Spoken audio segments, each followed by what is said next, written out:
ஏய், ஒரு நிமிஷம் கவனமா கேளுங்க. பல குடும்பங்கள்ல ஒரு பெரிய பிரச்சனை என்ன தெரியுமா? பிள்ளைங்க நல்லா படிச்சு நல்ல மார்க் எடுத்தாலும் அடுத்தது உயர்கல்வி படிக்க பணம்தான் பெரிய சிரமமா இருக்கும். நெறைய பேரு இதுக்காகவே மனசு உடைஞ்சு போயிடுறாங்க.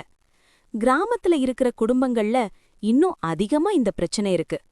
பிள்ளை நல்லா படிச்சிருக்கான், ஆனா காலேஜ் ஃபீஸ், புக்ஸ், ஹாஸ்டல் செலவுகள் எல்லாம் சேரும்போது பெற்றோருக்கு ரொம்ப சுமையா இருக்கும். பல நல்ல மாணவர்கள் இந்த காரணத்தாலேயே மேல படிக்க முடியாம நிறுத்த வேண்டிய நிலை கூட வருது. ஆனா இதுக்கு தமிழ்நாடு அரசு ஒரு நல்ல உதவி திட்டம் வச்சிருக்கிறது.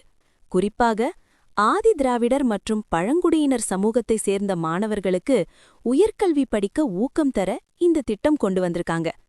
நல்ல மதிப்பெண் எடுத்து உயர்கல்வியில் சேரும் மாணவர்களுக்கு அரசு நேரடியா 25,000 ரூபாய் வரை ஊக்கத்தொகை கொடுக்கிறது. இது ஒரு பெரிய உதவிதான்.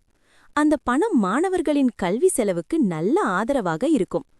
2024-2025 கல்வியாண்டில் மட்டும் இந்த திட்டத்தின் மூலம் 164 மாணவர்கள் பயனடைந்திருக்காங்க.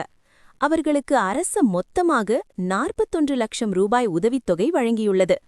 இதன் முக்கிய நோக்கம் என்னன்னா, திறமை இருக்கிற மாணவர்கள் பணம் இல்லாத காரணத்தால கல்வி நின்று போகக்கூடாது என்பதுதான். குறிப்பாக கிராமப்புறத்திலிருந்து வரும் மாணவர்களுக்கு இது ஒரு பெரிய நம்பிக்கை.